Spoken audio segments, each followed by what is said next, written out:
What makes America great? I think what makes America great to me, I have the choice to do what I want to, go where I want to, wear whatever my wife allow me to wear, and do the things that that nobody might have suggestions what, but I can shave my head, I can wear mohawks, I wear crew cuts, I can wear long hair. Had all those while I was growing up, except the long hair. When were you most proud to be an American? I've got so many things that's made me proud that I live in America. Um, I guess one of the things that I've been able to see over my many years of growing up, my mother went to church with her family riding in a corn wagon. And she lived long enough to see people walk on the moon. So the vastness we've been seeing accomplished in America was one of them, and I thought she'd surpass me. But I remember back riding 3 miles on a mule to get to a telephone to call the veterinarian to now tote around my pocket. So we've come a long ways, baby. What, in your opinion, makes the Constitution such a great governing document? Longevity. It has lasted, it's been tried to be abused, but somehow or another, it always winds up on top. What are your wishes for America in the future and maybe in the next 250 years? Well, to see the advancements in I've been able to see, it scares me what they might have to grow up in. I don't know. They liable right to the moon in one of those Sputniks or whatever. I don't know. I don't know what they liable to do. 250 years. Who would ever thought when you come over the ocean in a boat and landed in America that one day you'd fly off the edge of that and back to the moon?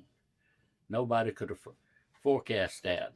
If you visited outside the country or from sea to shining sea, which parts of America have you enjoyed the most? About 45 years ago, a good friend and them moved to the United States.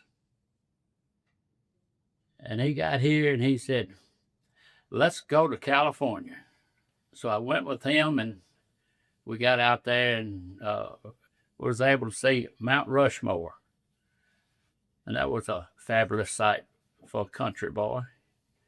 And then we went on down into California and saw the Golden Gate Bridge, left out and come back across. We was driving along the highway and all at once, boy, the garlic smell just hit you. And we said, we're somewhere they growing garlic. And little do we know, we was driving through the capital of the garlic there at Gilroy in California. So I would be a guy out and talked to a lot of people. Just had a great time on that visit. Seeing the Statue of Liberty was a big highlight. I was chaperoning a group of 4-Hers when I saw that, and it was a real good time there. So we've been all over. I know you went to Yellowstone. How was that? Oh, it was so fabulous. They had the clock set when Old Faithful would spew its water. And I sat there and watched that. I mean, they got it down to almost to the second that thing's going to spew. When we had the opportunity to go to Bermuda, it was just the landing that everything was great about it except the landing. And it got my motion sickness pretty well messed up. But, it's always good to get back home. No matter how far you go, it's always good to get back home.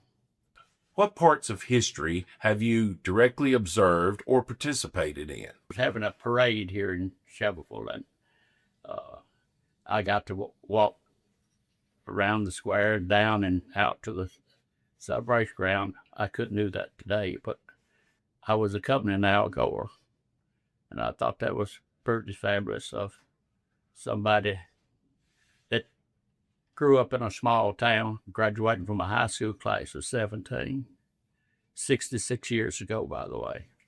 So it's been a great ride. How do you feel like that being an American has shaped who you are? I guess if I give you a quote from Bill Bradley, a great basketball player from Kentucky. He's getting into politics, and they asked him, "Who gave you the best advice?" He said, "My grandmother." He said, "Bill, don't look down on anybody that you don't understand."